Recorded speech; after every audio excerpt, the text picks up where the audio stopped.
L-ewwel qari. Qari mill-Ktieb tal-Atti tal-Apostli. F'dawk il-jiem, Pietru qam f'nofs il-ġemgħa tal-aħwa li kienu b'kollox madwar 120 ruħ u qalilhom: Ħuti, jeħtieġ li isseħħ l-Iskrittura dak li l-Ispiritu Santu ħabbar b'fom David fuq Ġuda li kien il-mexxej ta' dawk li qabdu lil Ġesu. Għax hu kien wieħed minna u kellu semu f'dan il-ministeru tagħna. Hemm miktub fil-Ktieb tas-Salmi: ħaddieħor jieħodlu xogħlu. Jeħtieġ għalhekk li jintgħażel wieħed minn dawk li ssieħbu magħna tul iż-żmien kollu li l-Mulej Ġesu kien dieħlu ħireġ magħna. Ibda mill-magħmudija ta' Ġwanni sa dakinhar li kien meħud minn magħna. U jkun flimkien magħna xut tal-qawmin tiegħu mill-imwiet.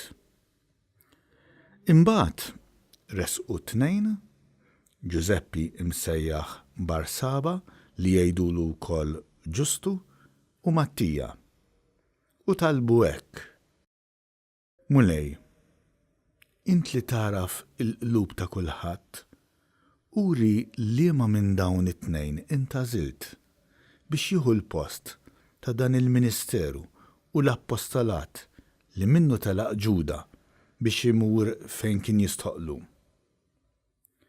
Imbagħad tefgħu ix-xorti li waqgħet fuq Mattija u dan issieħeb mal-11 l-Apostlu. Il-kelma tal-Mulej.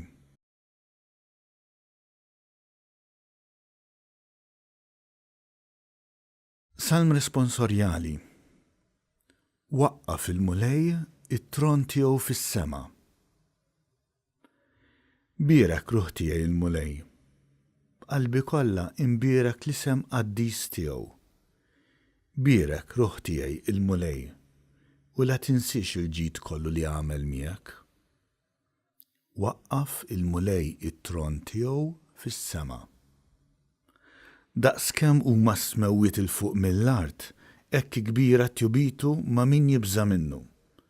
Daqskemm mbiet il-vant mill-ponent, hekk jbiet minna ħtietna.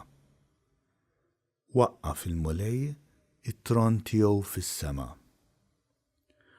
Waqqaf il-Mulej it-tron tiegħu fis-sema u saltnatu fuq kollox taħkem.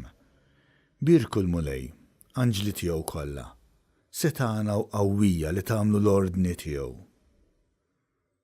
Waqqaf il-Mulej it-tron tiegħu fis-sema.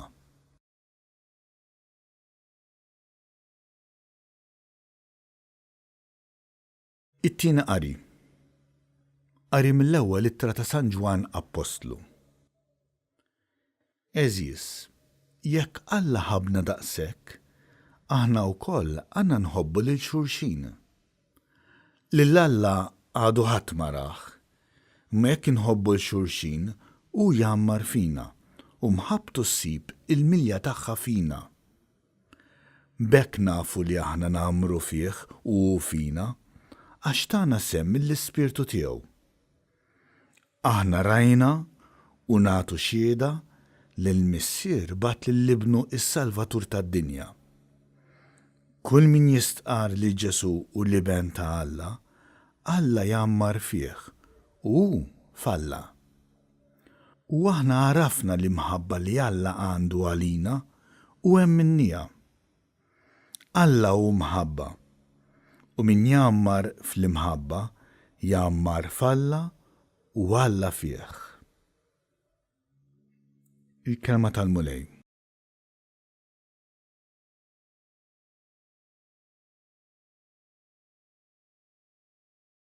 Qari mill-Evanġelju skont San Ġwan. F'dak iż-żmien Ġesu refa' għajnejh lejn is-sema. Talab u qal: Missier Qaddis, ħarishom f'ismek dawk li inti tajtni biex ikunu ħaġa waħda bħalna. Kemm domt magħhom, jiena ħaristhom fl-isem tiegħek, l-isem li tajtni. U jien ħadd ħsiebhom u ħadd minnhom ma ntilef ħli f'bin it-telfien biex isseħħ l-Iskrittura. Immissa jiena ġej għandek, u ħadd minnhom ma ntilef ħli f'bin it-telfien biex isseħħ l-Iskrittura. Immissa jiena ġej għandek, u ħadd minnhom ma ntilef ħli f'bin it-telfien biex isseħħ l-Iskrittura. u qiegħed ngħid dan kif għadni fid-dinja biex huma jkollhom fihom il-ferħ sħiħ tiegħi. Jiena tajthom il-kelma tiegħek u d-dinja badithom għaliex huma mhumiex tad-dinja kif jiena minix tad-dinja.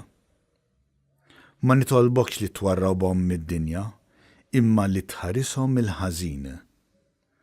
Huma mhumiex tad-dinja bħalma jiena minix tad-dinja.